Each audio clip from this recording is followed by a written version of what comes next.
gracias por la presentación y por la invitación también para poder compartir con ustedes la alegría en gran medida que se haya publicado este libro del que vamos a hablar especialmente, el que escribe Michel Porret sobre el libro todavía actual, muy necesario de releerlo, de Cesare Beccaria, de Diritti delle Pene, un libro que es esencial para cualquier jurista y especialmente para los penalistas o los que nos ocupamos de la cuestión criminal. También felicitar al editor por la colección. Esta colección de bien común es maravillosa. Hablaba de esto antes en forma informalmente, ¿verdad? Es una gran colección que forma a especialmente juristas y jueces en Francia y que es una alegría que se pueda traducir a castellano y estar tan accesible, porque además es accesible en el formato, en el precio. Es una gran oportunidad para releer a los clásicos, en este caso a Beccaria, pero desde plumas que no son menores. François Host o Antoine Garapon son eminencias de algo que podríamos llamar una cultura jurídica. Son grandes juristas, pero son cultos también, tienen una excelente formación. Sí. No, simplemente me gustaría agregar que hoy el libro está al 50%, por si a alguno le interesa, lo puede adquirir con ese descuento del día de hoy. Está muy bien. Son accesibles incluso con el 100%, tal cual están los precios hoy en día. De hecho, me han ofrecido regalarme uno y dije, mira, ya lo tengo porque tengo todos a medida que van saliendo. Son, bueno, dan en gran medida alegría, tener en cuenta que haya interés en publicarlo. Digo, tiene que haber lectores que estén acá presentes para hablar de esto también, da cuenta de ese interés, de esa actualidad. Como decía, entonces son muy informados análisis que hace sobre textos clásicos. Yo digo porque especialmente leí aquellos que con Montesquieu, con Hobbes, con textos que son ya de unos cuantos años, pero de evidente actualidad. A veces decimos, lo leemos y no puede ser que esté escrito hace 250 años el librito de Beccaria, más de 250 años. Michel Porret es un muy conocido historiador es un historiador, no es un jurista en este caso, pero que se ha especializado en ese siglo de las luces, la ilustración, y especialmente trabajó sobre aquellos ilustrados que son más importantes para nosotros, para los... Bueno, doy por sentado que son juristas ustedes, ¿no? Para los juristas, Montesquieu y Beccaria. Da clases en Suiza, pero estuvo formado y es estos europeos universales. Está formado en Italia, dictó clases en Estados Unidos y también en Francia.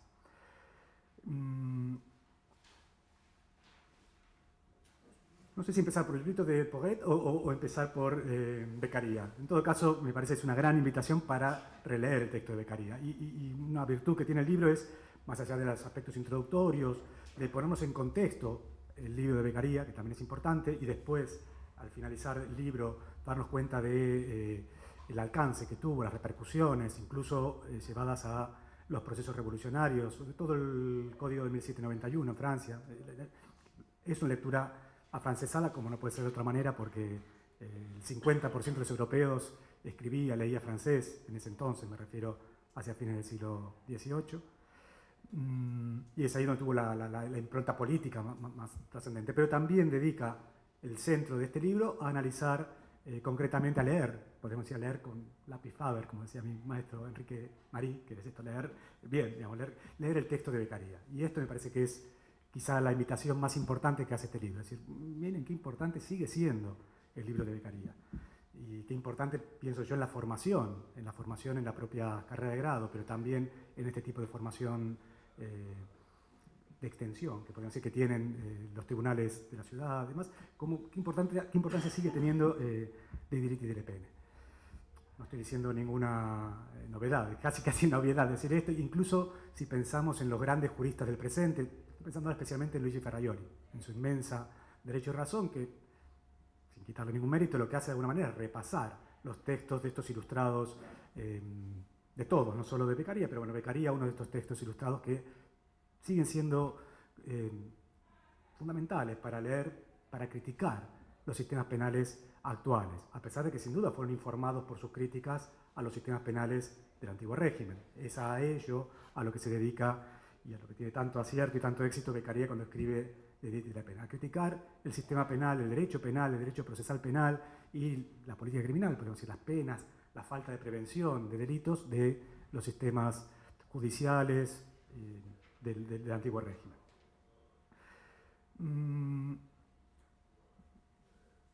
La forma de encarar al texto de Beccaria de Porret tampoco es del todo original dentro de lo que hacen los historiadores, por eso me remarqué que era un historiador. Esto es ponerlo en el contexto, intentar explicar el libro de Beccaria en el momento que se está produciendo, que aparece esta obra de un jovencísimo autor, tenía 25 años. Cuando escribe esta obra, que al año siguiente en que se publicó todo el mundo dice la inmortal obra de Beccaria, tan inmortal que cuando la seguimos citando, tenía 25 años. Digo, esto a veces nos impone, y pensamos que hacíamos nosotros a los 25 años. Bueno, este hombre que ya había escrito antes un trabajo muy importante sobre política económica, sobre el tema de los pesos, las medidas, escribe este informe que va a ser inmediatamente recibido como lo que estábamos todos esperando, más o menos la obra que estamos esperando para criticar definitivamente ese sistema penal vigente en ese momento. Lo que dice, al ponerlo en contexto, el autor es difícil hablar de precursores. Todo el mundo habla de esta inmortal obra y cómo Beccaria sienta las bases del reformismo penal, digo, que en gran medida informa nuestros sistemas, pero dice, es difícil hablar de precursores. De hecho, lo que hacen es, de alguna forma, hablar de los precursores de Beccaria, o quiénes son, cuáles fueron esas lecturas que a Beccaria lo llevaron a redactar este libro. Y sobre todo ponerlo en un contexto de producción favorable. No era solo Beccaria. Esto más allá de, si quieren entramos en los chismeríos de la producción, la pelea con Pietro Berri, tenemos tiempo así que vamos a entrar también en eso. Podemos hacer más una ida y vuelta, ¿no? Pero más allá de eso, formar parte de ese grupo que estaba encabezado en Milán por Pietro Berri, por el hermano Alessandro Berri, que era un cargo muy interesante porque era visitador de presos, era un cargo, un funcionario muy menor, era donde empezaba, muy joven también, era más joven que Beccaria aún, era el cargo en el que empezaban muchos, en este caso nobles como ellos, pero también burgueses más o menos acomodados, empezaban en ese escalafón más bajo para luego ascender, normalmente la judicatura, pero si no en otros cargos de funcionarios públicos. Era quien visitaba los lugares donde estaban alojados aquellos que debían o tenían deudas o estaban a espera de ser enjuiciados, lo que llamamos prisión preventiva, y en algunos casos también como castigo, como medida policial preventiva, visitaba esos lugares y en todo caso, en algunos casos, asumía una especie de defensa. Era poco orgánico, pero un cargo interesante porque mostraba la parte más oscura de ese sistema penal, sobre todo la parte más violenta, que es lo que especialmente va a criticar Beccaria. No solo Beccaria, pensemos que Pietro Berri, que era el que encabezaba ese grupo de, así nos llaman filósofos, pero ese grupo de intelectuales que debatían sobre, sobre todo, porque Beccaria escribe ese libro sobre pesos, medidas, sobre la cuestión monetaria, luego escribe un libro sobre el estilo, la moda, escriben un poco sobre todo lo que los rodea. Entre ellos es algo muy, muy importante la cuestión penal. Sobre todo aquello que les parece insoportable en este nuevo momento quiero decir de cambio en las mentalidades de fin del siglo XVIII, que tiene que ver con los aspectos más violentos. Y vamos a ver que los capítulos con los que empieza la descripción Porret, y que no están al principio, pero que sí son centrales de la obra de Beccaria, tienen que ver con la pena de muerte, o con el patíbulo como escenario de lo punitivo, y con la tortura. La tortura que es, para los lectores contemporáneos y también los del siglo XIX, del siglo XX, quizá el más hermoso, dicen muchos capítulos, es el más largo, eso sin duda, pero aparte el más hermoso de los capítulos de la pena, el que critica la tortura judicial, la tortura como método procesal y no solo de castigo, para averiguar la verdad. Bien, esto formaba parte de un consenso en ese grupo. Contemporáneamente a la aparición de este libro, el libro se publica por primera vez y un poco a escondidas, es decir, sin la firma de Beccaria, cosa que así aparecerá en las sucesivas ediciones, en forma anónima, podemos decir, en 1764. Y contemporáneamente, como decía, hay varios hechos importantes, tanto en esa Lombardía, era en Milán, ¿no? Este grupo era de Milán, esa Lombardía que estaba bajo dominio del Imperio Austríaco entonces, pero también en Francia, también en España y por eso también nuestro margen, que formaba parte de ese imperio. Entonces, había un momento de cierta confianza en la idea de la educación, de la tolerancia. Digo incluso acá porque son esos primeros años de Carlos III, los que se funda acá a la vuelta el Colegio de San Carlos, en la Ciudad de Buenos Aires, empieza a pensarse en esa importancia de la educación. Y se empieza a ver a esas vías, la ilustración, la educación, como mejores que las meramente represivas y sobre todo las que tienen que ver con la violencia. Esto en España dura muy poco. Esos primeros años de Carlos III, con el Marqués de Foronda, con Lardizábal, estas grandes figuras, dura menos de 15 años.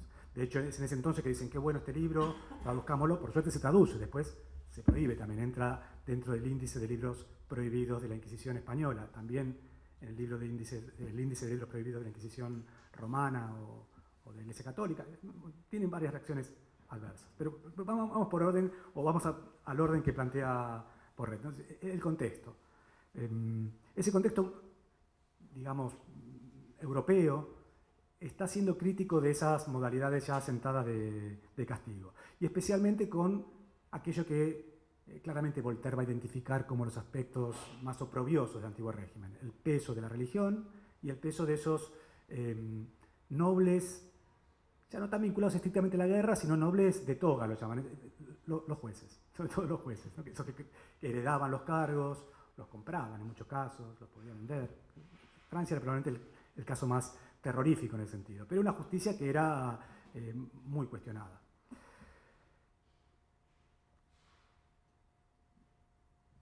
¿Dónde va a ser cuestionada? Cuestionada, decimos, pero va a ser cuestionada en ambientes parecidos a ese grupo de filósofos de los que formaba parte Beccaria o los hermanos Berry o Fronsi.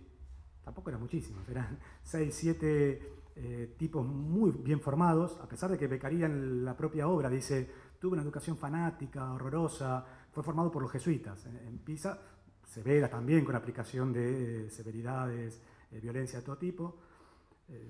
No sería tan mala la educación si tan joven pudo publicar esto, pero lo cierto sí que estaba llena de arbitrariedades, violencias y sobre todo aceptación de las cosas sin discusión, sin filosofar, como insisten estos autores, sin discutir sobre el fondo, sobre la justificación de lo dado. Ese grupo de Milán se va a llamar academia, se van a llamar a sí mismos la Academia dei Pugni, la Academia de los Puños.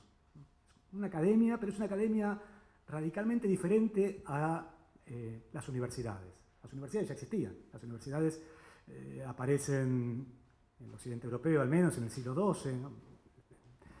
Principalmente ligadas a la formación de los expertos de la Iglesia Católica que intenta consolidarse y también de los estados que están apareciendo.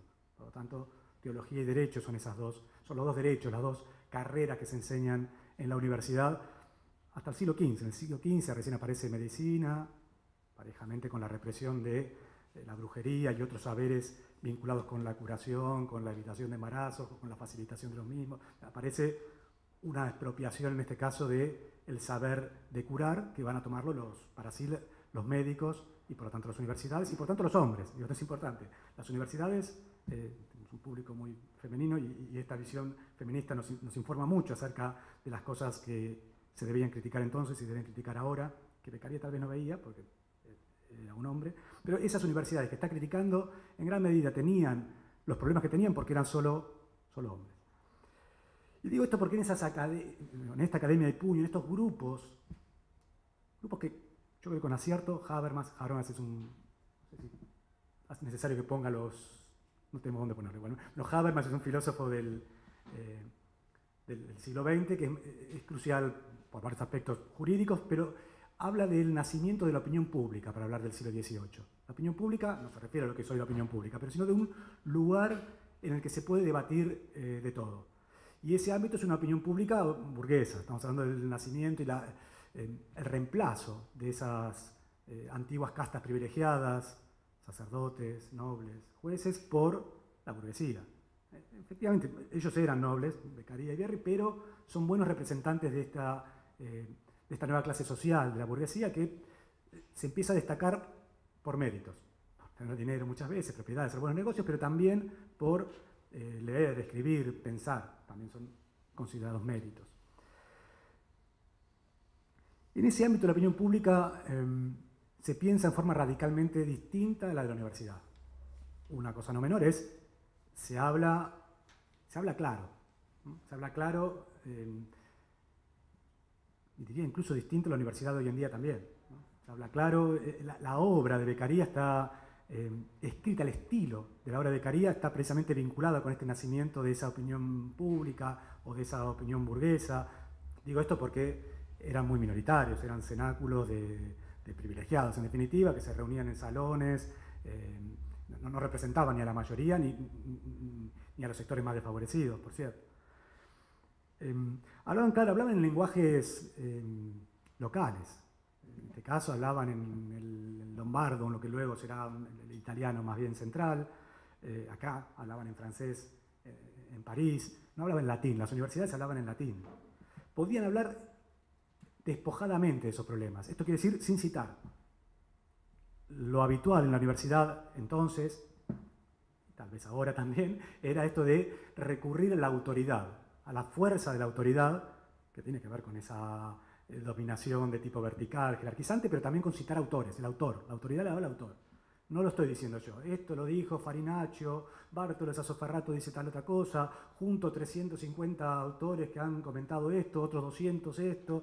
Queda medio oscuro lo que estoy diciendo y en todo caso no lo estoy diciendo yo, sino que es una síntesis. Bueno, ocultar, un poco ocultar la propia cobardía en esto de citar esos precedentes.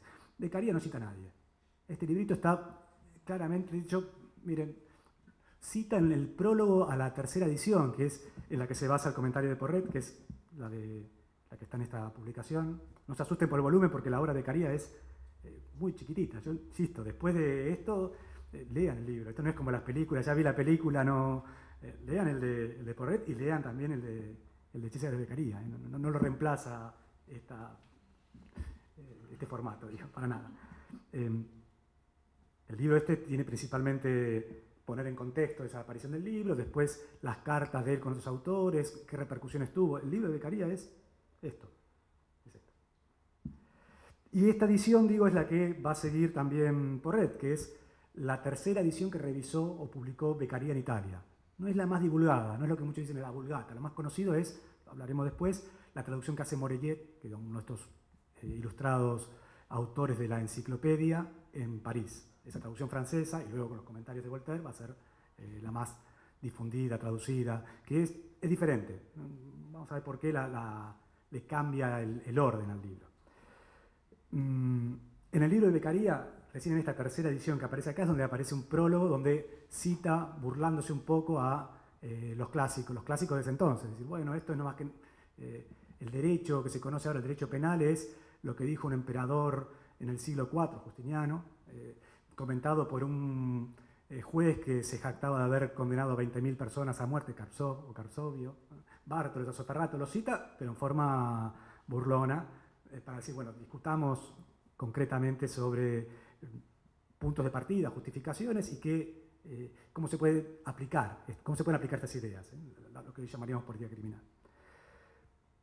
Si hay alguna mención de algún autor, estoy haciendo memoria ahora, es a Montesquieu, dice el ilustre Montesquieu, y ciertamente esta obra debe mucho a la obra de Montesquieu. La formación de Beccaria tiene mucho que ver con haber leído las cartas persas de Montesquieu y también el espíritu de las leyes, que tiene otro libro dedicado y también muy recomendable.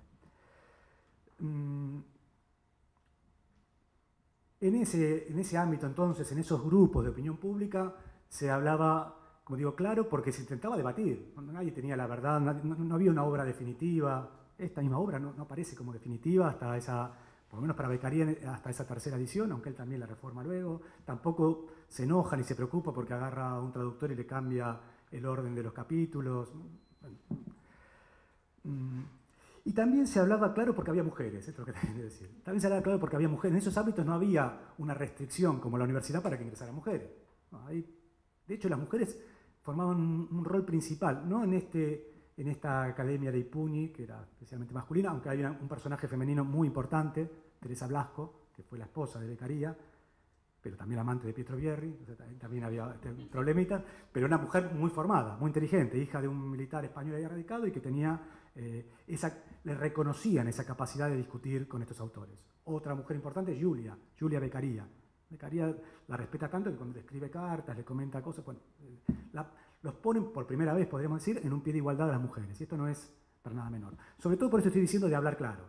Tenemos que hablar para que las mujeres nos entiendan. Las mujeres tienen prohibida una formación académica tradicional, no hablan en latín, no leen. Bueno, hablemos en lenguaje coloquial. Y cuando digo esto de importancia, estoy pensando en esos salones que podemos ver como lo que está imitando esta Academia de los Puños, los salones franceses, sobre todo los de París, donde efectivamente se discutían, se sentaban, tenían charlas, no había internet ni televisión, charlaban entre ellos, a la luz de la vela, discutían un poco de todo. ¿Hoy qué toca? Hoy toca la moda, hoy toca tal obra literaria, hoy toca, y esto tocaba muchas veces, discutir sobre el último justiciamiento, el error judicial provocado por tal fallo, tal sentencia. Digo París porque ahí esos salones tenían el nombre de la mujer que los recibía. Madame de Pompadour, Madame de Sévigné, eran el salón de tal o cual, en la cual se juntaban estos intelectuales, estos filósofos, muchos de los cuales en París, en este mismo contexto, están redactando, están escribiendo la enciclopedia, otra obra muy importante, otra obra contemporánea en este caso, muy importante para el joven Beccaria, ese joven que había estudiado con los jesuitas, que después estudia Derecho en Pisa y que se empieza a interesar por todas estas cuestiones generales de lo que podemos llamar la política. Trasladando un poco a nuestro margen, ya que estamos cerca del centro, también, bueno, aunque era un poblado muy chiquitito, no era tan importante, también en este caso podemos ver dónde se generaban esos cenáculos, esos ambientes de opinión pública.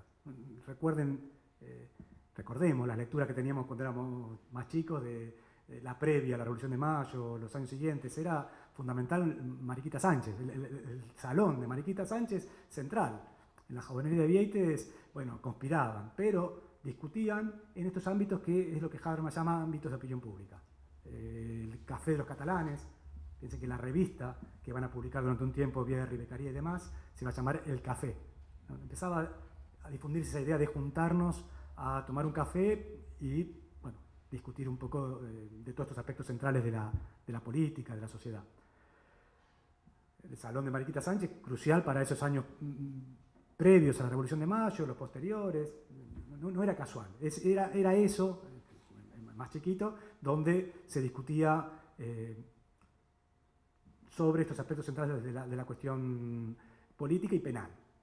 Especialmente a fines de este siglo XVIII, vamos a ver que esto de la violencia en la aplicación del sistema penal no nos está gustando tanto. Esos cambios en la burguesía pueden ser leídos y han sido leídos de muchas formas. Vamos a quedar en qué es lo que dice Beccaria o qué nos dicen los historiadores, que no dejen hipótesis que van más allá. Seguro que ustedes conocen muchas de estas hipótesis realizadas desde la sospecha. Quizá el más conocido de estos críticos que dicen esto no me cierra del todo es Foucault, Michel Foucault. Seguramente leyeron ustedes Vigilar y Castigar. Michel Foucault nos muestra este lado como diciendo sí, cierto, están criticando esa violencia, la violencia, digo, del patíbulo, en lugar de agarraban a un tipo y lo cortaban en pedacitos, sí, pero están proponiendo otra cosa. Dice la contracara de esa luz de la Ilustración, esas propuestas reformistas, es la oscuridad, básicamente las prisiones, está haciendo origen de las prisiones. Y esto es una lectura más que válida, sin duda, y de hecho es válida también en la obra de Beccaria. Vamos a ver ahora algunos de los que lo informaron, de un Beccaria utilitarista, podemos decir.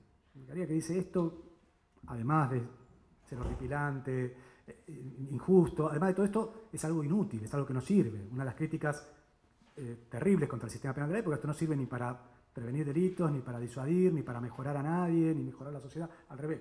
La crítica tiene que ver con esa inutilidad del sistema penal del antiguo régimen. Y esto es muy importante porque el utilitarismo como doctrina filosófica va a ser especialmente importante en el siglo XIX. Entonces podemos ver a Beccaria incluso como un adelantado a esa versión del utilitarismo, incluso expresa en esta obra, en De la Pene, la máxima del utilitarismo, esto de lograr la mayor felicidad para el mayor número. Esto aparece ya aquí. Decimos, opa, esto después Bentham, Adam Smith, los ponen como el pilar básico donde van a construir todo el edificio y lo hacen para 1810, bueno, está diciendo en 1764. Cierto que algún antecedente hay, eso quiero mencionar como los antepasados, digamos, de Beccaria.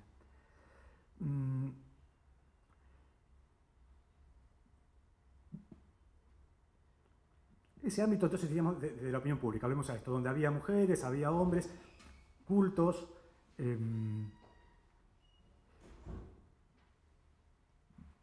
que Walter, quizás un referente que para la época, la 1764, es crucial, en el que se identifican todos, podemos ponerlo como él, no era un filósofo, no estaba formado ni siquiera académicamente. Berry sí, Beccaria también, este no, este era un publicista, era alguien que escribía obras de teatro, comentaba desde periódicos lo que estaba sucediendo, que era Voltaire. Voltaire es un personaje central, crucial, que no inspira tanto a Beccaria, pero sí va a dar la posibilidad de éxito a la obra de Beccaria. Va a ser el que va a decir esto es maravilloso, esta es la obra que estamos esperando, va a ser, como mencioné ya antes, los comentarios a la obra que van a acompañar casi todas las ediciones que siguen en francés de Edith y de Pene. Va a invitar a Beccaria para que viaje a Ginebra, donde está alojado, era muy viejito ya Voltaire es un contemporáneo de Montesquieu había muerto ya mucho antes, y de Hutcheson. Este es el otro que quería mencionar. Podemos mencionar como 4, podemos decir, patas diferentes que inspiran a Beccaria y que hacen, que justifican el éxito también de la Beccaria.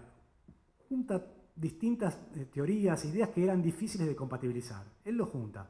Por un lado, ese utilitarismo que mencionaba, que ya lo había elaborado, esa frase de buscar la mayor felicidad para el mayor número y el menor displacer, el menor dolor, dice incluso. ¿Cuál es la contracara de la felicidad? ¿Qué es lo contrario? La felicidad es el placer. ¿Qué es lo contrario del placer? El displacer, el dolor. ¿Cómo evitar el dolor? Una buena política personal sería buscar la mayor felicidad evitando el dolor. Una buena política general es buscar la mayor felicidad para el mayor número y evitando en lo posible el dolor para los menos. Esto ya lo decía un tal Hutcheson se escribe, que era un economista de Edimburgo, escocés. Va a inspirar a toda esa escuela de economistas escoceses muy contemporáneos a Beccaria. Y va a inspirar también a otro autor muy importante, ya en este caso contemporáneo, que es Hume. Yo creo que los dos autores contemporáneos a los que Beccaria lee en esta formación algo más dispar, pero mucho más rica que tiene cuando deja la universidad, es decir, a los 20 años, son Hume y Rousseau, por otro lado. Bien, junta, por un lado, esa versión utilitarista, empiricista de estos economistas escoceses, utilitaristas, con ese reclamo humanista totalmente crítico, muy democrático, pero además airado, como enojado con lo que está pasando, que es el de Rousseau. La obra de Rousseau también marca a este autor. Pero a la vez, y esto lo mezcla y no es muy compatible, de hecho Rousseau y Hume se conocieron, se pelearon, no hubo forma de congeniar entre ellos, digamos. Y lo otro que junta es toda la tradición ilustrada de la enciclopedia francesa, especialmente Diderot, también d'Alembert y Helvétius. Helvétius es un autor que él lee y dice, otro que le parte el bocho de los contemporáneos, que también era muy difícil de compatibilizar con Rousseau, también se habían peleado a su vez con Rousseau. Rousseau dice, yo no quiero escribir una enciclopedia, se va con... Sobre todo por este cariz especialmente liberal que tenían los enciclopedistas, y que no tenía Rousseau.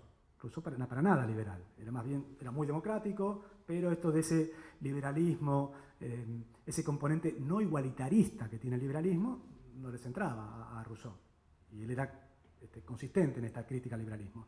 Beccaria junta esto, ¿no? También esto porque es tal vez imprudente, porque es muy joven.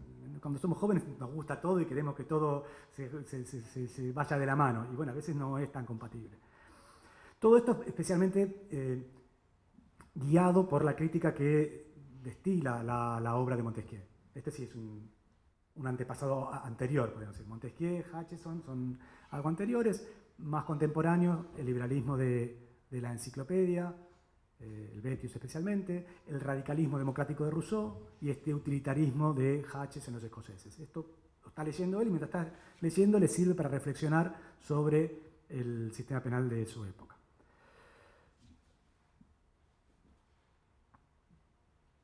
Hablo muy rápido, es normal. Frénenme.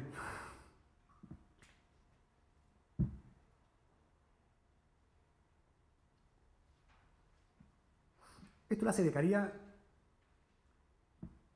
en forma algo desordenada, según dicen Jerry. Todo esto lo sabemos después por las cartas, las críticas, entonces se va muy bien, poco tiempo después, sobre todo cuando tiene éxito Beccaria o es considerado un filántropo, un amante de la humanidad, el inmortal Beccaria, ahí se empieza a pelear un poco con sus amigos. Y con cartas escriben después, empieza hasta a ponerse en disputa quién fue el verdadero autor de Diritti delle Pene.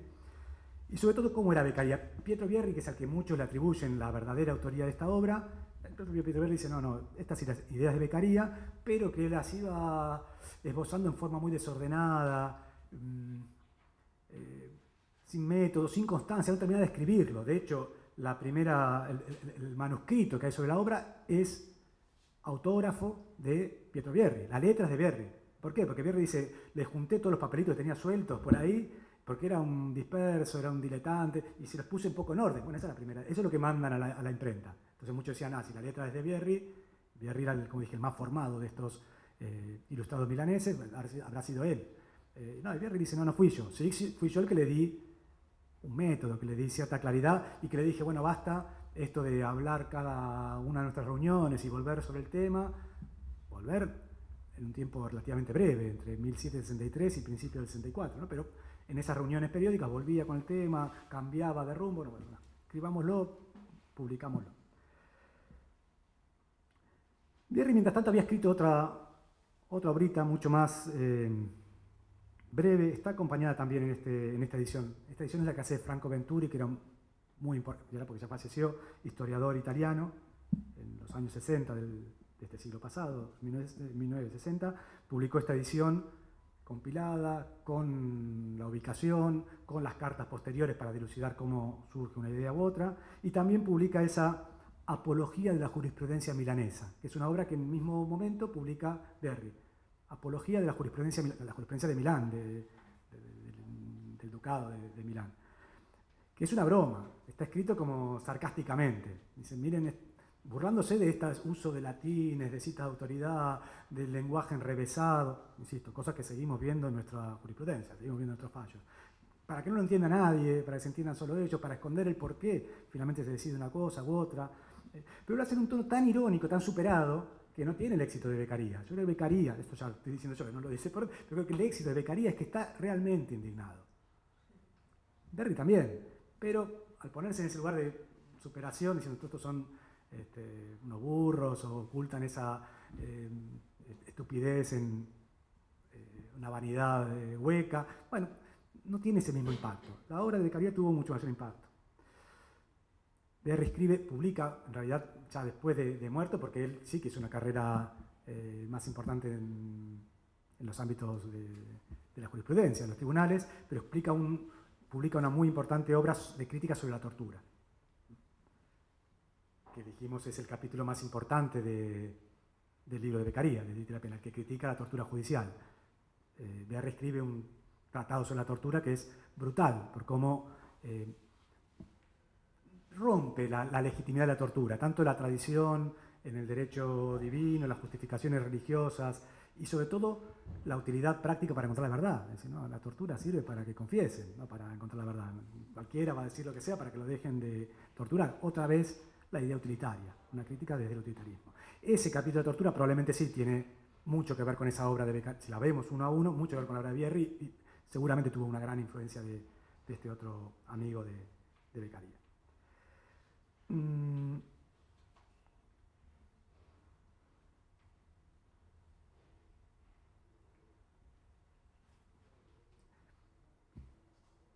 Estamos en ese peso mayor o menor de estas influencias que tenía Beccaria. Yo dije, una influencia importante es el tono. El tono es muy claro, el tono no es para nada soberbio, el tono es indignado. Está indignado por esto que está pasando y dice claramente que hacer algo diferente.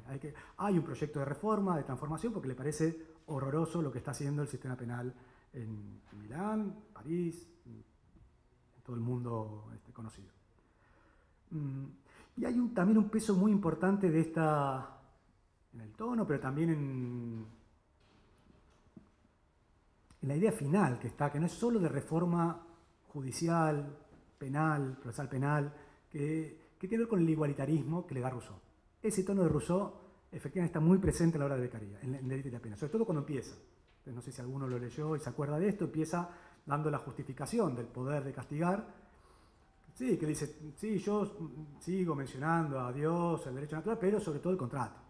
El contrato social como fuente de legitimación de, de esa agrupación de personas y de la creación de algo, de Estado, que nos sea útil, que nos sea mejor a estas personas.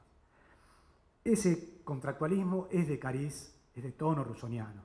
Y en el tono rusoniano vemos el principio igualitario. Esto es el que cruza toda la obra y es lo que quizás no inadvertidamente llevó a las denuncias que recibió en un primer momento esta obra. La obra, cuando es publicada, tiene elogios inmensos.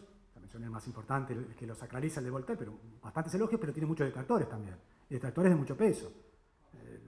Venecia que rápidamente dice esto es una obra revolucionaria, se mete con la religión, se mete con la judicatura, hay que prohibirla.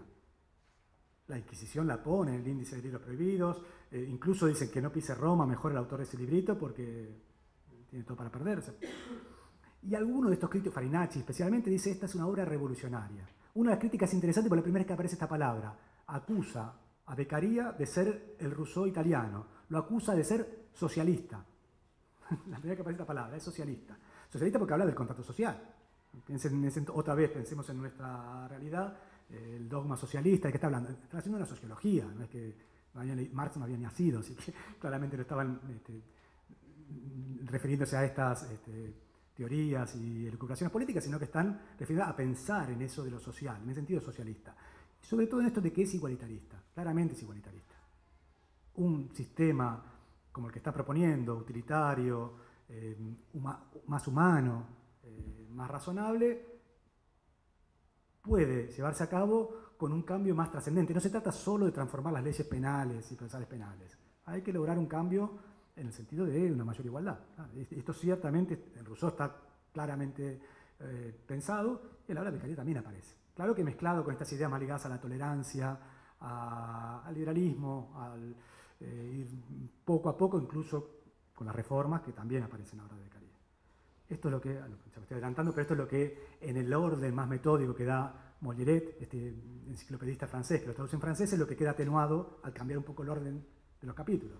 Ese sesgo tan rusoniano, esto queda un poquito menos visible. Me parece que en la edición de Beccaria esto está muy presente, porque está al principio.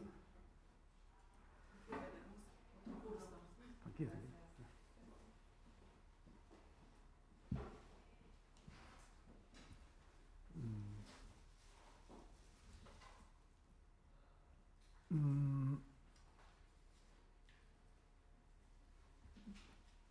Pero ese igualitarismo, esa propuesta política y también la vertiente utilitaria y liberal van precedidas por ese gesto más bien humano, humanitario, ese gesto de decir esto es un horror. Y esto es lo que decía, la visión tan de sospecha, tan crítica, tan, uy, ¿qué están haciendo acá? De Foucault de alguna manera tiende a atenuar, pero que es importante porque está acá. Esto es decir, hay una transformación de las sensibilidades, al menos la sensibilidad burguesa ya no le resulta tolerable la aplicación de la violencia que era y es consustancial del sistema penal. ¿No les parece una buena técnica de gobierno el usar esa violencia tan despiadada, de la tortura en la sede procesal y del patíbulo, de los suplicios en lo que tiene que ver con la pena? Es cierto lo que dice Foucault de que hay un cambio de lógica, de ese paradigma más bien de soberanía, de la pura violencia, hacia un paradigma más extendido en la sociedad de la disciplina, es cierto. Pero también es cierto que hubo una crítica sentida, de sensibilidad, podríamos decir, frente a esos tipos de castigos. Esto nos sirve para verlo otro análisis más o menos contemporáneo de Norbert Elias. Norbert Elias es un sociólogo alemán que se salvó del genocidio nazi porque se escapó a Inglaterra, su familia murió en los campos de concentración, pero es él el que advierte ese cambio cultural, eso que él llama un proceso de civilización, que especialmente lo vemos en este siglo XVIII, en el cual cosas que eran normales, especialmente cosas ligadas a la violencia física, pero también a las costumbres cotidianas, empiezan a no ser toleradas. Por eso la importancia, como decía antes, de la moda, de las costumbres para comer, ¿no? Esto de comer con la mano, así, esto no, mejor con cuchillo y tenedor, que no se vea lo que está masticando, se empiezan a ver cambios en los modales para esto. mejor no verlo. El ámbito de lo privado también aparece ahí. Esto de defecar en público, no, miren, hay un lugar especial para esto. Esto nos parece natural hoy en día, pero no fue tan natural. De hecho, hay una buena película, El perfume, que está ubicada en el siglo XVIII, se ve todo esto realizado en la vía pública. Tener relaciones sexuales, todo esto, no había habitaciones, el concepto de habitaciones en las casas. Este ámbito de privacidad tiene que ver con ese cambio de sensibilidad, esta intolerancia a costumbres, hábitos normales, es normal defecar, de relaciones sexuales, castigar, no lo sé, pero todo esto es normal, pero se empieza a hacer en lo privado. En el castigo también hay un cambio en este sentido. Esto de cortar a un tipo en pedacitos, recuerden el inicio de Vigilar y Castigar, ¿no? Ese suplicio de Damiens, el que le ponen los caballos, lo cortan, y que todo el mundo va a presenciar ese descuartizamiento como un espectáculo. Bien, esto a algunos, al menos a estos miembros de esa opinión pública burguesa, les empieza a resultar intolerable. Desde un punto de vista de sensibilidad, esto no me cierra. Esto va acompañado de una crítica utilitaria, es decir, esto no me gusta y aparte esto no sirve para reducir las violencias, al revés, incentiva las violencias, no hay más violencias que cuando hay un ajusticiamiento, no hay más robo, no hay más violación, todo esto pasa mientras estamos todos prestando atención ahí arriba como cuelgan a una persona o lo cortan en pedacitos, esas críticas están, pero también, también prestemos atención a esa crítica humanista, no boba, pero una crítica de esto no parece tolerable, pensemos en una alternativa. Beccaria está pensando en alternativas también. Beccaria critica lo que se castiga en el sistema penal y hay una propuesta de otro tipo de castigos. No es la prisión, vamos a ver que no es la prisión el único castigo que se propone en su lugar. De hecho, cuando habla de cada uno de los delitos, habla, y sobre todo cuando insiste en la idea de proporción, nos habla de proporción entre sí, entre distintos delitos, porque una cosa que critica como inútil es que todo se castigue igual. Dice, robar una tiza, pena de muerte. Matar a otra persona, pena de muerte. Bueno, no, tiene que haber una proporción. Pero además una proporción entre el delito y el castigo que se aplica. A lo que le dedica bastante importancia es a los delitos de hurto, robo, o delitos de propiedad. Bueno, esto en principio no tiene que ver con un castigo físico. No tenemos que matarlo, amputarle una mano, no. Eso tiene que ver con quitarle algo de tiempo, hacerlo trabajar para las víctimas, a la propia sociedad. La portada de la traducción alemana de Beccaria, y también una de las... ¿Por dónde lo menciono? Menciona Venturi, digo, pero esto tiene bastantes años, pero habla de 140 y pico de ediciones de la obra en italiano. Pero la tercera o la cuarta, no sé cuál de estas, tiene esa portada que aparece en la primera edición alemán, que es una imagen de la justicia que está rechazando, como mirando asqueada, a los castigos físicos, las cadenas, las torturas, y mira con beneplácito, gira la cabeza y mira con más beneplácito el trabajo, obligar a alguien a trabajar. Para otros delitos habla de una pena pecuniaria. El proyecto ilustrado o el proyecto de Beccaria no es uniformizar todos los castigos con la pena de prisión, que es lo que se va a implementar en el siglo XIX en adelante con las codificaciones y probablemente también con este proyecto disciplinante del que nos habla Foucault, que creo que no era el proyecto ilustrado. Podemos decir que el proyecto ilustrado es, en una medida, un proyecto inacabado. En este sentido también es una obra actual. Lo que proponía Beccaria no era esto, lo que proponían los traductores de Beccaria y demás, no es lo que se implementó en el siglo XIX y lo que tenemos hoy en día.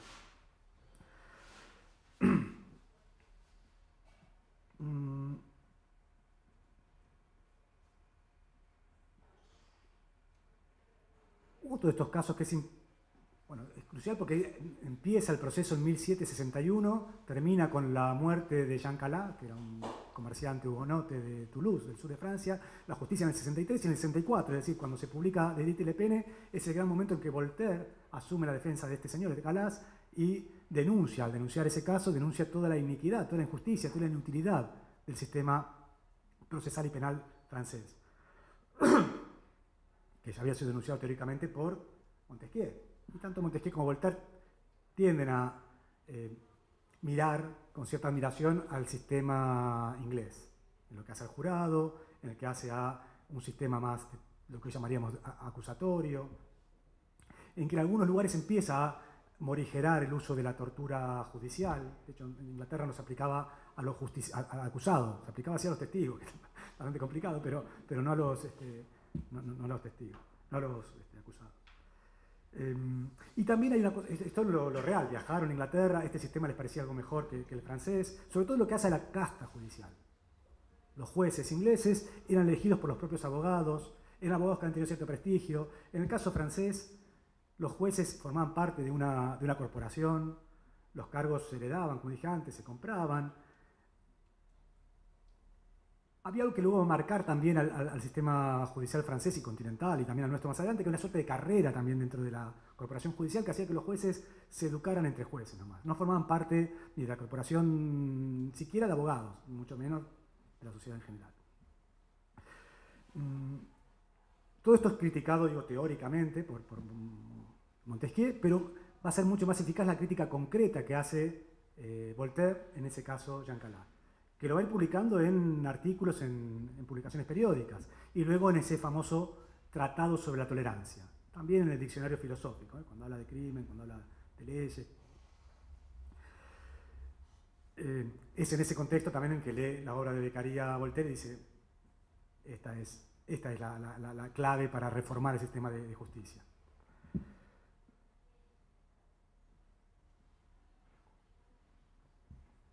Bueno, también hay que decir que Voltaire lo que lee es la traducción de Morellet. Morellet era ese ilustrado francés que ordena que morigera la pata más rusoniana de Beccaria.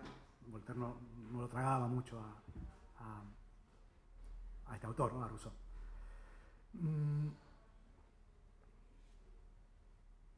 Como por ese caso Calas, probablemente lo conoce, ¿no? Calas era un hugonote, un protestante, en una Francia que estaba muy cruzada por esa guerra de religión, donde la Iglesia Católica tenía en ese entonces mucho peso, especialmente en las instituciones y sobre todo en la judicatura.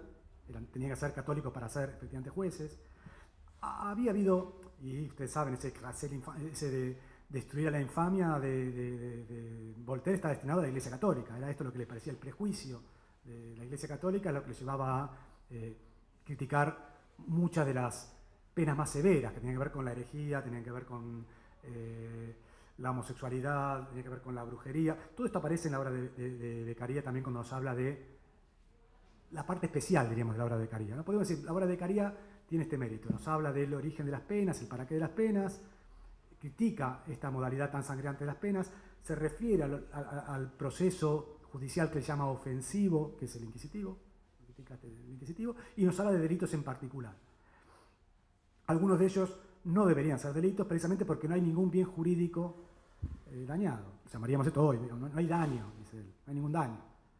Cuando nos habla de ponerle límites a la creación de delitos, nos habla de ponerle el límite de la legalidad, claro. Lo que defiende es la idea de legalidad, es el caballito de batalla de los ilustrados en general, y Beccaria hace hincapié en esta idea. La legalidad ya existía también en el antiguo régimen, había leyes, había demasiadas leyes. Otra vez, recordemos a Voltaire, dice, ¿qué reforma penal? Dice, para empezar, prendamos fuego a todas las leyes, prendamos fuego a todas, porque las leyes estas eran vigentes, eran el Código Justiniano del siglo IV, el decreto de Graciano, los comentarios de Pufendorf, todo esto se iba acumulando, ¿no? Y todo esto permitía que el abogado y luego el juzgador dijese, sí, yo aplico esto, otro decía, aplico esto, las famosas dos bibliotecas, esto que conspira contra ese nuevo concepto de legalidad, el de Beccaria, que es el de certeza. La legalidad nos tiene que dar certeza, es decir, esto es, yo como súbdito, es lo que sé que puedo hacer sin recibir una condena, esto no lo puedo hacer. Legalidad entonces como límite para cualquier interpretación, legalidad como límite a los juzgadores. Esto parece también muy importante en las primeras partes de la obra. No es el juez, sino que es el legislador el que sanciona la ley. Esto nos parece obvio hoy, pero en ese entonces no. En ese entonces el que sancionaba la ley era el juez. El juez lo que decía es esta la ley. Y esto se citaba luego también como derecho vigente, porque ciertamente había tantas leyes. Estamos pensando también en nuestra realidad. Hubo una nueva recopilación de las leyes castellanas, que es de 1500 y tanto, que lo que hacía era, bueno, el nombre lo dice, recopilar. Contaban el edicto de Toro, legislaciones locales que se iban juntando y que era imposible de conocer. La novísima recopilación es de 1804. Esas recopilan todo lo anterior y agregan más cosas, porque se fueron sancionando más, incluso jurisprudencia, incluso fallos que se convierten por tanto en leyes. O sea, había un criterio de legalidad, pero tan amplio, tan máximo, que imposibilitaba este concepto de certeza. Digo esto para pensarlo también. Estoy hablando de hace 250 años, pero pensemos en el presente también. ¿Cuál es el problema de las leyes penales? Que hay demasiadas. Hay tantas y tantas interpretaciones, además, tanta doctrina. Por eso se burla él también de esto, de los intérpretes. Bartolo de Sassoferrato decía, no se puede ser jurista sin ser bartolista. Bartolo de Sassoferrato era uno de estos comentaristas de leyes y jurisprudencia que tenían que leerse en la universidad.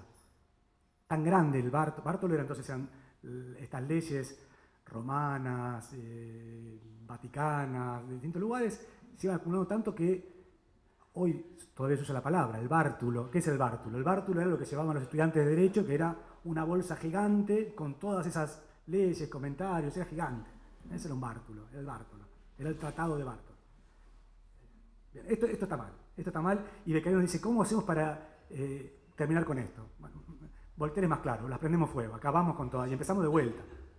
Y Beccaria dice lo mismo, las leyes tienen que ser claras, concretas, entendibles para todos, tiene que ser un librito, ¿no? Todavía no existe el concepto de código, pero es un poco esta idea. Un código en el que esté todo, que cualquiera pueda agarrar y dice, esto es un delito, esto no. Entonces, una clara limitación del principio de legalidad para los súbditos, los ciudadanos, podemos decir más modernamente. ¿Por qué? Para que sepan qué pueden hacer y qué no. ¿Por qué? Porque esto es preventivo. Esto sí cumple una función de prevención.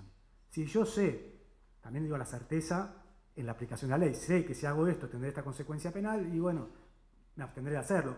Cumple esta función preventivo general, que de alguna forma también acepta Beccaria. La educación, claro, una educación más generalizada, pero también una educación jurídica, podemos decir. La ley, el código, esta ley cortita, clara, con pocas leyes, un derecho penal mínimo, podemos decir, sirve para educar. Pero limitar también a los jueces para que digan, no se van más allá de esto. Esto es una limitación para usted. Usted no puede sancionar otra ley. Usted tiene que aplicar esto y solo esto. Un principio de estricta legalidad. Y también una limitación para el propio legislador, ya sea el rey. Piensen que en algunos casos fueron precisamente estos reyes, los monarcas ilustrados, los que le hicieron a Beccaria y lo elogiaron. Catalina de Rusia especialmente, ¿no? Escribió un código que se inspira totalmente en este libro, poco tiempo después. De hecho, quiere contratar a Beccaria como instructor de su hijo, de Pablo, y Beccaria dice, no, ya les pondré porque Beccaria no quiere salir, no salió más de Milán, ¿no? Dijo, mejor no. Diderot sí se fue a Rusia. Estos monarcas ilustrados, por tanto, dicen, bueno, apliquemos esta serie de reformas. Los más opositores fueron los jueces, los juristas, los que pensaban que así perdían el monopolio sobre el saber penal. Dicen, si cualquiera puede entenderlo, estamos fritos. Un poco también explicamos por qué la dificultad del lenguaje oscuro, de monopolizar, de confiscar una materia.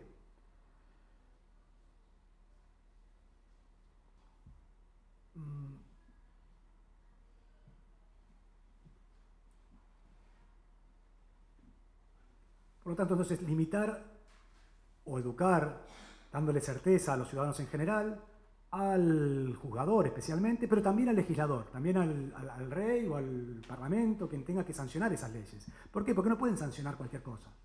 La legalidad no es simplemente yo sanciono tal hecho como un delito y le pongo la pena. No, es eso, pero es más que eso. Hay un límite para elegir los conflictos que podemos combinar con una pena. ¿Y qué tiene que ver con esta idea de daño? Si no hay un daño concreto, medible, no podemos hablar de delitos. Esto es muy revolucionario. Esto que hoy llamamos como la teoría del bien jurídico. Si no hay un daño, no podemos hablar de delitos.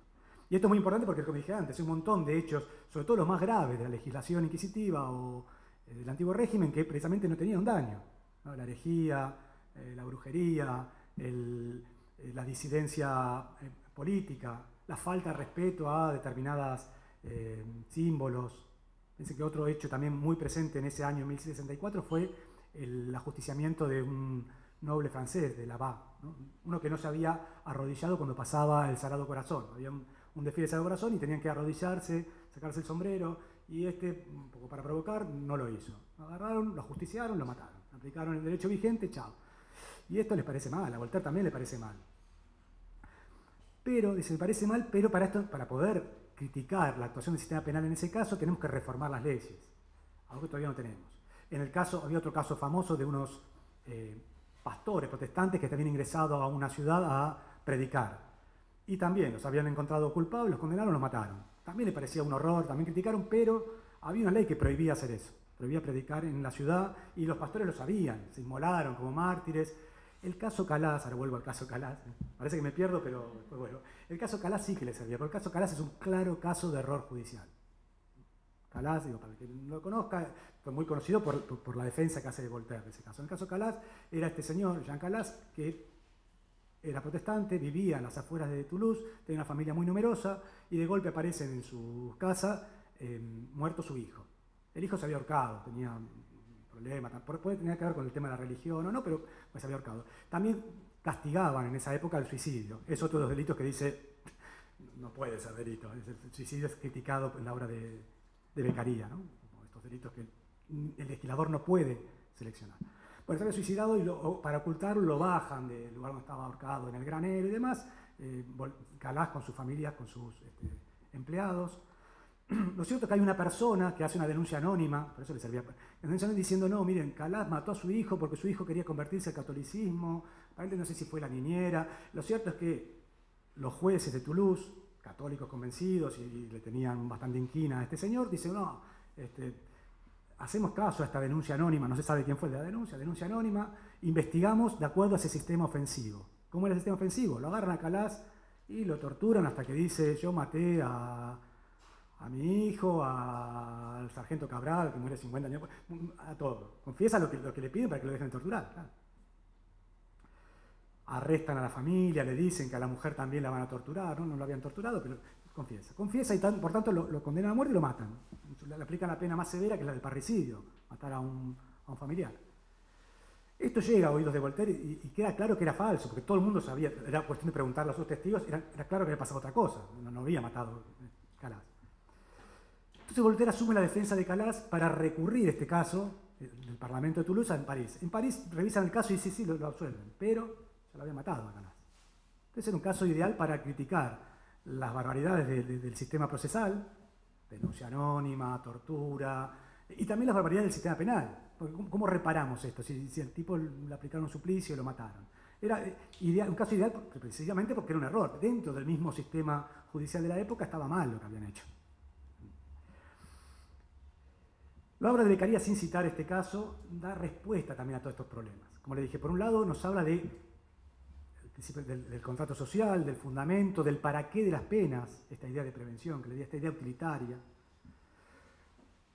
la importancia del principio de legalidad, de la idea de certeza, una certeza que tiene que ser no solo de la legalidad, lo que nosotros llamamos legalidad penal, sino también legalidad procesal. Esto es importante también para la discusión hoy en día, Era muy contrario al principio de oportunidad. No podemos dejar que el fiscal, la policía, el juez en un caso investiguen, que es lo que pasaba en ese entonces. Como todo era delito, ¿qué se castigaba? Y lo que quería el juez. Había muchísima impunidad, como la hay hoy en día también. La cifra negra es altísima. ¿Qué se investiga? Ahí los hechos más brutos, hoy, lo que pasa delante de la policía. El resto no se investiga nada.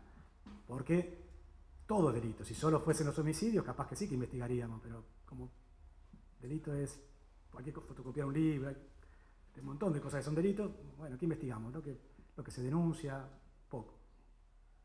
Él defendía este principio de certeza, este principio de legalidad procesal. Todo lo que esté tipificado tiene que perseguirse. Y tiene que ser cierta la pena, tiene que ser segura, cierta. No necesariamente grave. Esto disuade más. No la dureza de las penas, sino la seguridad de la pena. Lo aplicado hoy en día a un derecho sancionador muy menor. ¿No? Pensamos en las sanciones de tráfico. Si sabemos que vamos a estacionar mal y que nos van a llevar el coche, van a poner una multa, lo vamos a pensar en serio. Si ponen pena de muerte por estacionar mal, pero no te van a hacer nunca nada, y más difícil. Digo, cosa más grave, la alcoholemia. Si seguramente si vos salís bebido te van a sancionar y la gente pensaría más. ¿Qué piensa normalmente cualquier individuo? Y que no me van a agarrar, si agarran muy poco. Entonces lo hace de todas maneras, aunque la pena sea severísima, no importa la severidad de la pena. Esto es una de las formas en que razona Beccaria. Pero antes de entrar en esto, en las penas concretas en cada caso, como decía, se refiere a la cuestión procesal, a este sistema ofensivo que le parece tiránico, bárbaro, esto de ponerse en cabeza que alguien es sospechoso y por lo tanto más o menos condenarlo. Lo que pasa hoy en día también. La hipótesis tiende a comprobarse. el que ha hecho una tesis doctoral o cualquiera sabe esto. Yo hago una hipótesis no para falsearla, hago una hipótesis para contrastarla.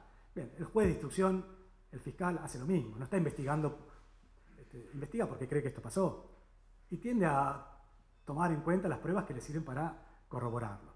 En ese caso, además, con estas pruebas que son especialmente cuestionadas por Beccaria. Como dije antes, la tortura. El capítulo más largo, más precioso, y con más rigor destruye esa práctica judicial. Piensen en la evolución que ha tenido la tortura en el tiempo, de una práctica judicial habitual a estar prohibida, 1791 en Francia, 1813 acá en Argentina, bueno, todo ese periodo más bien liberal, a considerarse en el siglo XX un delito. Incluso en 1983 en Argentina el delito más grave, la misma pena que el homicidio. Luego cambió, ¿no? El homicidio volvió a subir también, pero en 1983 no casualmente se le pone, no casualmente porque veníamos del sistema punitivo informal de la dictadura, pero ponerlo al mismo nivel. Otra cosa que esto se cumpla, pero por lo menos en el programa político criminal, de formar parte de nuestra procedura habitual, a estar prohibido, a estar penado incluso. Beccaria no llegaba tanto, pero por lo pronto decir esto es una mala forma de investigar, ¿no? Principalmente porque no se descubre la verdad. Otra muy mala forma de investigar, y esto también nos lleva ahora, las denuncias anónimas. Una muy mala forma de investigar, la delación. Cuando habla de la tortura, habla de la confesión también. Confesión, mala prueba. Y pensemos otra vez, no sé si alguno de ustedes trabaja en la justicia, pero la gran cantidad, no voy a ver porcentajes porque no tengo un trabajo empírico hecho, pero la gran cantidad de nuestras condenas empiezan con una confesión, el juicio abreviado. Bueno, te ponemos una pena más baja, bueno, confesión, claro, es más fácil trabajar a través de esta crítica la hace Beccaria. Es decir, esto tiene que ver con la comodidad, con la vagancia. Para los jueces es más fácil condenar cuando confesó, y para eso o amenazamos con elemento de tortura o ofrecemos un trato más benigno, es lo mismo.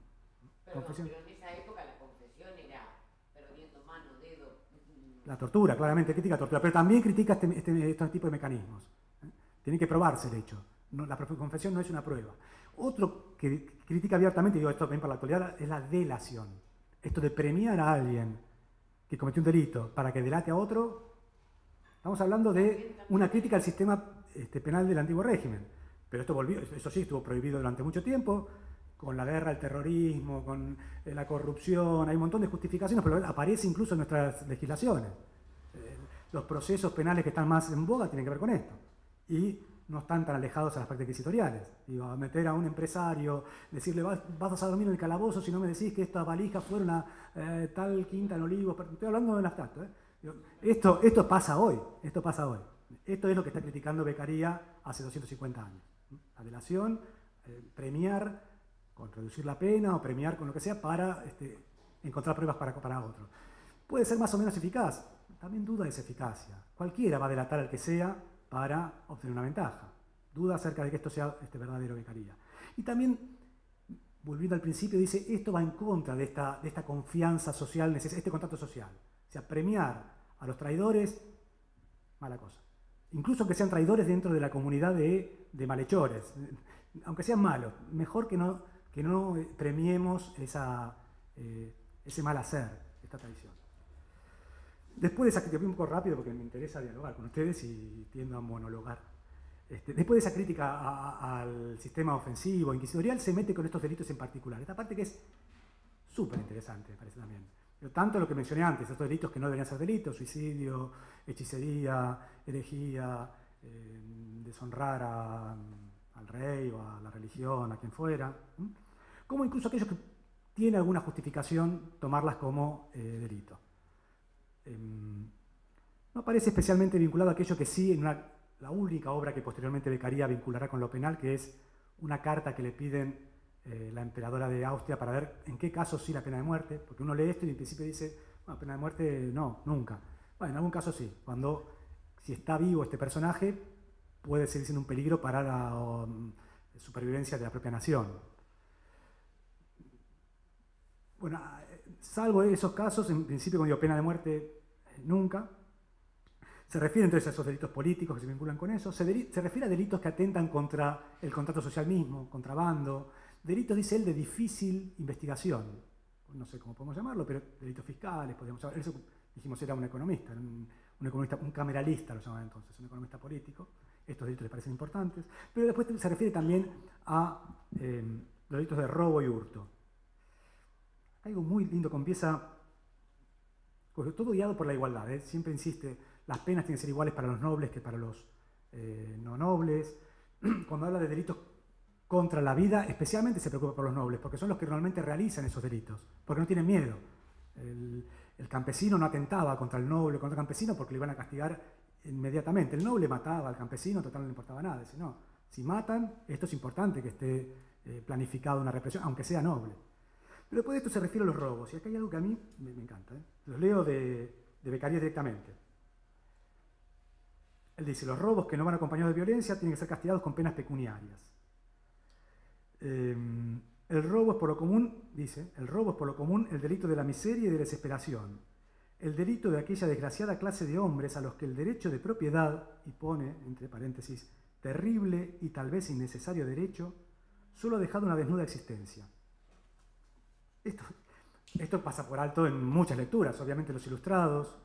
Bentham es un gran lector de Beccaria, le encanta Beccaria, y Bentham, que es realmente especial, es el gran reformador inglés y luego de todo el continente europeo, incluso en América. Rivadavia se codeaba con Bentham, San Martín lleva los libros de Bentham cuando cruza los Andes, muy importante para toda la reforma liberal en los dos continentes. Pero Bentham sí lee esto y dice, ¡qué barbaridad! ¿Cómo puede decir esto? ¿Cómo Beccaria, un hombre tan razonable, todo lo que dice podría ser suscrito, cómo puede poner en entredicho, en discusión, el sacrosanto derecho de la propiedad? Dice, derecho terrible y quizás innecesario. ¿Cómo puede decir esto? Acá donde se ve esa influencia de Rousseau. Rousseau y los seguidores de Rousseau, Proudhon y demás, podrían haber dicho esto. No los liberales y los utilitaristas, no. Yo me especialicé en derecho penal, más bien, pero hay un libro de derecho civil que para mí es el mejor libro de derecho civil, de Stefano Rodotà, es un jurista italiano que vive aún hoy, y se llama El terrible derecho. Evidentemente leyó a Beccaria y por eso le pone el nombre es un tratado de derecho civil, pero le pone il terribile diritto, el terrible derecho. Lo rescato por esto, digamos, diciendo cuál sería la proporción con estos delitos y también incorporar este concepto de igualdad, en definitiva.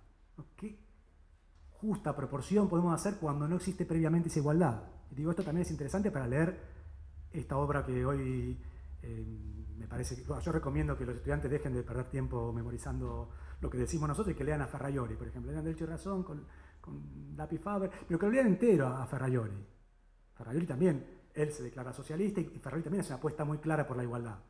Es decir, todo este modelo de un derecho penal garantista que propone es un derecho penal igualitario, un derecho penal en una sociedad de iguales, no en una sociedad que haya alguien que gane 100 veces más que otro, que otro se muera de hambre, no, ahí no puedo, ¿qué igualdad puede haber para medir igualmente al que roba en una situación que en otra? No, tiene que haber efectivamente una igualdad. Y Beccaria tiene este componente radicalmente revolucionario.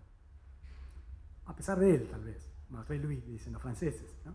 Tal vez después se dedicó poco al derecho penal porque quizás se dio cuenta de ese atrevimiento que tuvo en esta obra de juventud.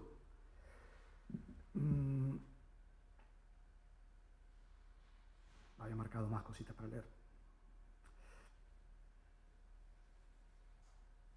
En todo caso, después de esa parte especial, muy interesante, está destinada a los ciudadanos en general, a los jueces, pero también al legislador, dedica la parte final del libro a efectivamente cómo se previenen los delitos. Él está queriendo prevenir delitos, que no haya delitos.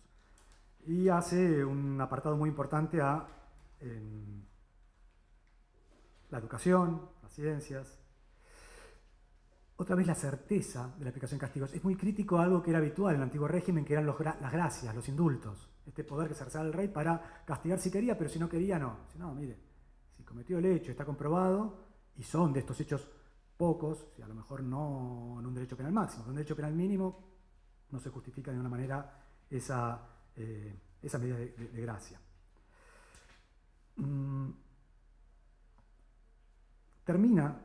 ¿Cómo termina la obra de Beccaria? Termina diciendo, para que la pena no sea una violencia de uno o de muchos contra un ciudadano privado, debe ser esencialmente pública, pronta, necesaria, la mínima de las posibles en cada determinada circunstancia, proporcionada a los delitos y dictada por las leyes.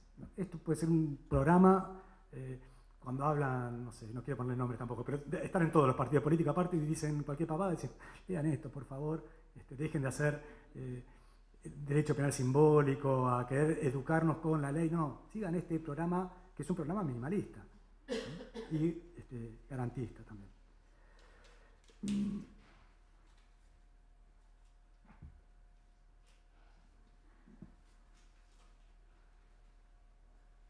Un programa que tiene otros momentos revolucionarios. El utilitarismo es uno. Otro es desarmar definitivamente esa unión entre delito y pecado, podemos decirlo.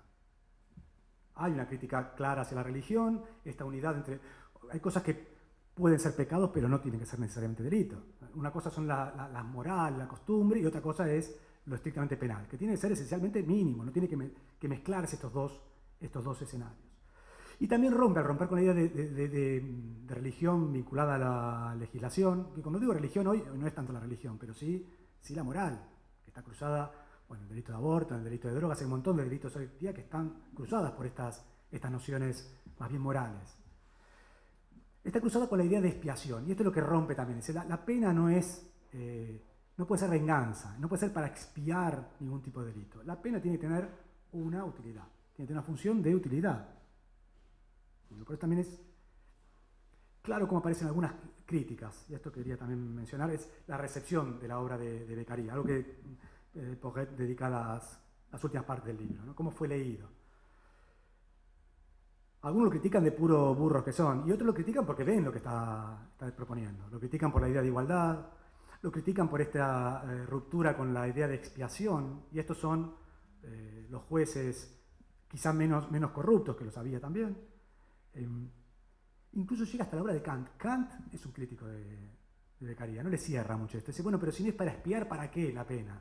Kant, ustedes saben, sigue un principio moral más bien contrario al utilitarismo. Y Beccaria es decididamente un utilitarista. Beccaria diría, si la pena no sirve para nada, no apliquemos la pena. Si comprobamos que la pena no sirve para disuadir o para corregir, porque aparece la idea de la corrección, lo que hoy llamamos prevención especial positiva. Si no sirve para nada de esto, y bueno, podemos decir que no sería razonable aplicar una pena. Podemos decir, Beccaria, si empíricamente encuentra que las penas convierten en peor a los castigados, tornan más violenta la sociedad, logra que haya más delito, y bueno, casi vale la pena ser abolicionista. De hecho, podemos decir, ¿Beccaria es un abolicionista? Sí, es abolicionista de la tortura, es abolicionista de la pena de muerte, e incluso podría ser abolicionista de penas que no cumplan la finalidad que él proclama.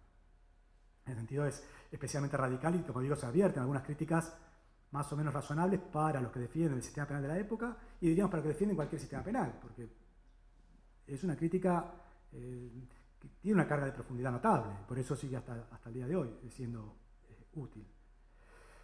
Pero luego también quien lo recibe con mucho beneplácito. Cuando estaba mencionando, hay muchos que lo critican y hay quienes lo elogian. Especialmente lo van a elogiar en París. Estos enciclopedistas van a decir, bueno, van a traducir la obra, le van a empezar a escribir y lo van a llevar. A Beccaria le dicen, venga acá, lo pasean en lo orden multitudes, este es el filósofo por antonomasia. Beccaria se lo pasa muy mal. Hay muchos motivos que se lo pase mal, es el primer viaje que hace por fuera de Italia, había dejado a su esposa con el amigo que tenía, de hecho su segundo hijo es concebido mientras él no está en París, o sea, hay algún problema en ese sentido. Y empieza en la discusión, empieza a ver que no es su terreno. Los franceses le proponen como refundir todo de nuevo, planteárselo. Tiene dificultades para sostener estas ideas. Se lo pasa mal, pide volver, no quiere salir más. Como digo, Catalina de Rusia le dice venite a Moscú, le dice que no.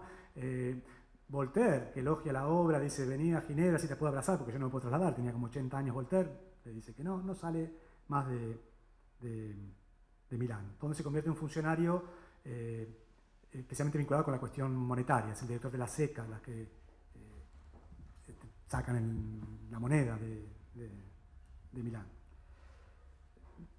No se ocupa más de esta obra, que lo convierte en ilustre. No sé si alguno viaja a Milán, ahí a 200 metros del Duomo está la Plaza Beccaria con su monumento erigido poco tiempo después de su fallecimiento. El propio Vieri, que después de muerto se amiga un poco con él, dice es el gran hombre de este momento, Beccaria, por esta obra. Mm, algún que otro jurista, Servan, Romilly, algún autor francés va a elogiar la obra también. Digo, no todos los juristas van a ser especialmente críticos. Y van a ver en esa claridad, en esa metodología, la propuesta, un programa de política criminal, que se va a implementar cuando, bueno, cuando tenga un nuevo momento de gloria, que es pocos años después, o más o menos cuando él muere en 1794, efectivamente, en 1791, para esa época, con la Revolución Francesa, con el periodo más liberal de la Revolución Francesa, el anterior a Thermidor, podemos decir, es cuando se plantea un nuevo código procesal que rompa con el sistema inquisitivo, se plantean reformas de fondo que hacen a la aplicación de las mismas penas. Es cuando Beccaria aparece como el promotor de todas esas reformas. Algo que se verá en años subsiguientes en todo el resto de las revoluciones liberales que van a cruzar el siglo XIX en Europa y también en nuestra América. En todo caso, ese Beccaria que va a ser releído, republicado y demás, no va a ser el más radical, no va a ser el más rusoniano, va a ser el más montesquieuano, digamos. El Montesquieu, podemos decir que tiene una visión contractualista, es una visión más bien lockeana, sigue la idea de Locke. Es Beccaria el que es aceptado sobre todo por los ámbitos reformistas de la propia judicatura o de los ámbitos judiciales. Casi como la obra de Ferraioli que mencionaba antes, que nadie llega hasta el final, se quedan con la parte más bien procesal. Sí, les parece bien que no se violenten las garantías, hasta ahí podíamos llegar, la parte liberal, pero la parte igualitaria ahí genera cierta reticencia en sus lecturas posibles. Quería hablar con ustedes, así que voy a terminar otra vez insistiendo en algo que insiste el propio Michel Porret, que es la actualidad de Beccaria. Beccaria, la importancia de leerlo también, para discutir muchas cosas que fui mencionando como sin querer en esta exposición. Todas estas malas prácticas procesales y penales que caracterizaban el sistema penal del siglo XVIII, pero que están tan enraizadas en el sistema penal que siguen marcando nuestros sistemas procesales penales en la actualidad. Terminar con esto, invitarlos a hacerme preguntas, si hay algo que dije o alguna cosa que no dije que les parezca interesante, podemos discutir. Estoy abierto a ese debate. Es terrible, me parece, como a diferencia del resto de los ámbitos del derecho civil, incluso del derecho administrativo, el derecho penal mantiene siempre, o digamos, desde cierto punto, una actualidad continua, digamos, hay una insistencia de alguna manera conservadora de ciertas cuestiones inquisitivas en todos los sistemas, incluso actuales. Que no terminamos de perder. Entonces, como que la evolución, que sí se da en otros derechos, en el derecho penal, parece que es como más circular. Sí, hay algo peor que es, hay una expresión de Beccaria también que es esto de echar vinos viejos en odres nuevos, en un nuevo envase, pero el vino sigue siendo el mismo. El problema que yo veo en el tema penal muchas veces es que da impresión de que la doctrina, la academia va diciendo cosas que aparecen como nuevas, porque aparecen en un lenguaje más difícil, pero que son la misma de siempre. Y olvidamos estas recetas más clásicas. Digo, intentamos a veces como discutir con Jacob desde no sé qué lugar. No, mirá, esto que dice Jacob es tan difícil, pero es, cuando habla del enemigo y demás, es lo mismo que hacía el sistema ofensivo al que está criticando Beccaria. Sigamos releyendo a Beccaria. Releer los clásicos muchas veces porque nos simplifica muchas de estas problemáticas, ¿no? Que quizás incluso pase esto, de que tampoco se termina, la judicatura al día de hoy tampoco termina aceptando en un 100% este tipo de propuestas, lamentablemente. Sí. Por eso termina habiendo actualidad. Yo soy especialmente crítico también actualmente de la universidad, digamos, porque es la que tendría que criticar estas prácticas judiciales habituales. Y no lo hace y tampoco permite que se haga. Precisamente recurriendo a esto que critica Beccaria de la oscuridad, de hablar en difícil, dificulta que haya críticas que quizá lo que haya que hacer es especialmente vincularse con otros saberes, con otros del sentido común mismo, digamos, en otros ámbitos, quizás salir de ese encapsulamiento que oscurece cosas que tal vez no son tan complicadas.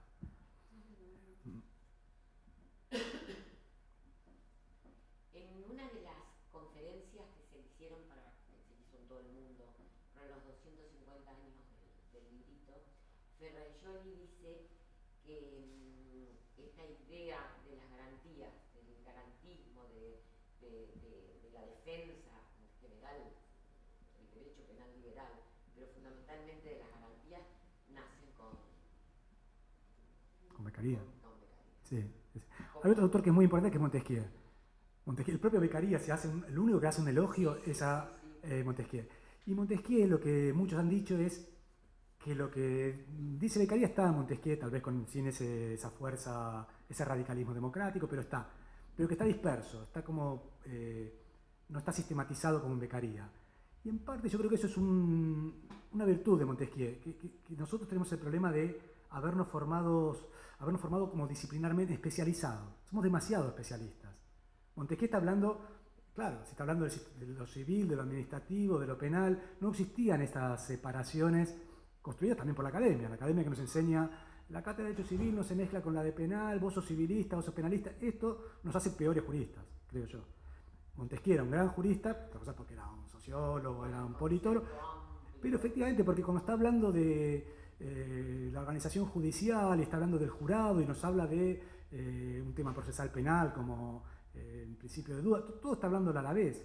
Y quizá un error es el nuestro, ¿no? El de compartimentalizar tanto estos saberes que algunos dicen sabemos mucho de nada o no sabemos nada de todo.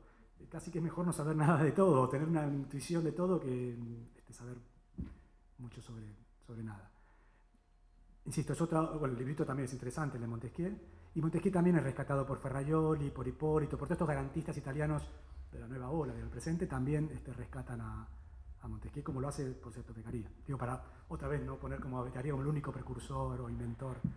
No, pero fue increíble el tema de manifestar la vigencia de Beccaria en distintos, tanto en Europa como en España, en Italia, en Francia, en Colombia, en Nicaragua, qué sé yo, montones de... En ese momento yo lo había leído el libro, así que estaba buscando, y por internet encontré conferencias y actos con una vigencia absoluta. Sí. Yo digo, debería tener mayor vigencia aún de la que tiene en ámbitos académicos y tendría que tener vigencia en los ámbitos judiciales y legislativos. Hoy día me da temor lo legislativo. Sobre todo también por esta crítica utilitaria, ¿no? Cuando dicen, ¿por qué no justifican el arrepentido y tal? ¿Por qué esto es mejor para investigar? No, mentira que sea mejor para investigar. Lo que permite que sea un más vago una investigación. O la flagrancia, el juicio abreviado, todo en aras de la supuesta eficiencia. Bien, Beccaria entra en este juego, en este discurso, y dice, no es más eficiente. Nos permite ser más vago, como la tortura, sí. Permite conseguir más condenas, pero también con error judicial, también... También tenemos que ubicarlo en un contexto, tiempo, lugar. Sí, pero también es actual. Sí, ciertamente, sí, pero... es decir, lo trascendente de esto es que era un contexto completamente diferente. O evidentemente parámetros que no cambian demasiado. No, igual quizás incluso también pensar cómo surge todo el libro también nos da a pensar si quizás hoy en día no es eso lo que nos está faltando, que ese debate se dé quizás más a nivel democrático, más en la opinión pública, para poder llegar a un nivel legislativo que tenga más coherencia. Sí. O sea, me parece que lo que termina pasando hoy por hoy es que compramos el utilitarismo a medias de la solución mágica de penar, que a fin de cuentas no sirve, pero que la opinión pública, los medios de comunicación y demás empujan como a lo más vendido. Permítame ser el abogado del diablo, pero es difícil porque estoy pensando ahora en Perfecto Andrés Ibáñez. Perfecto Andrés Ibáñez fue juez del Tribunal Supremo Español, es el traductor de Ferrajoli y es un gran admirador de Beccaria. Su biblioteca es solo ediciones de Beccaria, es impresionante, porque Beccaria fue traducido a todas las lenguas, este libro de Telepene fue traducido a todas las lenguas vivas actuales. Y él tiene todas las ediciones, incluso si sale una edición nueva, él la quiere conseguir, es un coleccionista. Y Perfecto Andrés Ibáñez me dijo en algún momento, dice, si en ese momento se sometía a elección popular, no se aprobaba el Telepene. Era un cenáculo, eran pocos, era un ambiente elitista o más bien cerrado. Si se sometía en ese momento a una consulta popular, ganaba a seguir aplicando la pena de muerte. Digo esto para tener cierto temor también a lo que se llama ahora un populismo punitivo. ¿Sí? Y sobre todo para no pensar tanto en esta idea de evolución, que usted mencionó en un momento. Yo no sé si a veces hay lo que Vico, que es otro filósofo que es muy importante para los Berri y para Beccaria, hablaba de Corsi, Henri Corsi. hay cosas que van, vienen, en este tema de utilizar demagógicamente el discurso punitivo, hay como siempre un ida y vuelta, y es peligroso, por eso es especialmente importante, antes de dar ese paso a la elección democrática, informar, educar, discutir más científicamente. Sí, yo no sería antidemocrático, pero diría, tengamos cuidado y hagamos estas posibilidades de participar democráticamente con buena información. Pero en ese momento el cambio que se vivía en el mundo conocido era muy radical, era como pasar de una era a otra. Sí. El cambio era en todo, en el contexto político, social, económico, el nacimiento de las naciones, era como que todo era... Comienza el siglo de las revoluciones, como dice Hobbes, Claro. tanto la revolución industrial a nivel social económico, pero también las revoluciones políticas, a partir de la revolución francesa sobre todo, sí. Y se implementan cambios o reformas en el ámbito que nos interesa a nosotros, el penal, el procesal penal, sí. No sé con qué éxito, con qué resultado al momento de hoy. Sobre todo cuando hay cosas que vuelven. La delación es una, ¿no? Sí, esa es una notable. Arrepentido, porque efectivamente hoy sometido a la opinión pública y después de, entre comillas, el éxito que tuvo en estas investigaciones judiciales, es difícil retroceder esa figura. Pero por lo que contás, fue muy criticada. Beccaria, Voltaire la critican abiertamente. Critican cualquier posibilidad de premiar a alguien que cometió delito. Tanto con reducción de pena, pero también, y sobre todo tiene con... un sentido utilitario también. Sí, pero él dice que a la larga no. Dice, a la larga no. Primero, no nos asegura que dicen la verdad, nos asegura que dicen lo que quieren escuchar. También hablando de los procesos actuales. Puede ser que tengan otro conocimiento, pero lo que le interesa al juez es esto, le interesa involucrar a tal persona, no me interesa lo que realmente sabes. Iba a decir eso para conseguir la excarcelación o la reducción de la pena, es como la tortura, tiene el mismo sistema premial punitivo. Sí. Porque es eso, te privo de la libertad a no ser que... Y de hecho, digo, esto está muy presente, estamos pensando lo mismo seguramente, pero no solo ha vuelto esta práctica, la tortura misma ha vuelto. Pensemos en Guantánamo, estamos hablando de los países centrales, que están utilizando la tortura en discursos académicos. Yo he presenciado en Alemania, yo estaba en Frankfurt estudiando, y un discurso era la tortura, bueno, y siempre te menciono el mismo caso, ¿no? Tiene secuestrado a fulanito no sé dónde, si la tortura sirve para... Si empezamos así, y esto es lo que Beccaria no hace. Beccaria tiene un límite en su utilitarismo. Frente a la tortura, concretamente a la tortura, dice, no hay forma de ni siquiera entrar en la discusión de la utilidad o no. Tortura no. Hay como un rechazo rusonianamente moral. Kant era mucho más rusoniano, digamos, coherentemente rusoniano, que tiene más un imperativo total, que nos dice tortura no, ¿por qué no? Porque es inmoral, dice Kant. Beccaria en ese tema también. Y lo que metemos es esto, digo, no solo la delación volvió, la práctica de tortura, que está tan emparentada también. Que por suerte, bueno, no lo sé, digo, al menos no judicialmente, pero en el plano policial y demás, ya no lo sé. Y digo, en Estados Unidos, en estos casos de las leyes contra el terrorismo, bueno, habilitaban estas prácticas terribles. Abu Ghraib, hubo casos que es lo que me lleva a mí a pensar en esto de cuidado, que no es que no se puede volver. Digo, estamos en este periodo de lucha. Algo que dice Molieret especialmente, dice, mira, porque habla de un juez que hace como un elogio del sistema inquisitivo y de las prácticas vinculadas con la iglesia, y se convirtió, dice, así como Beccaria es el abogado de la razón, este se convierte en el abogado de la barbarie. No lo plantean estos términos judiciales. Bueno, seguimos en ese amplio debate. Y bueno, yo creo que hay que optar por elegir bien al cliente. Yo defendería la civilización, la razón, la ilustración, porque de esto también hay muchos abogados, a veces con las mejores propuestas o con propuestas, como digo, demagógicas, esto va a ser más eficaz. Bueno, cuidado qué es lo que están defendiendo. Y los digo, y hay en todos los partidos políticos, ¿no? Bueno, muchísimas gracias. A ustedes. Beccaria también hace mucha alusión a la educación. Totalmente, esto es crucial para Beccaria. Bueno, espero que haya servido para incentivar la lectura de los dos libros. Volver a Pibes jóvenes que no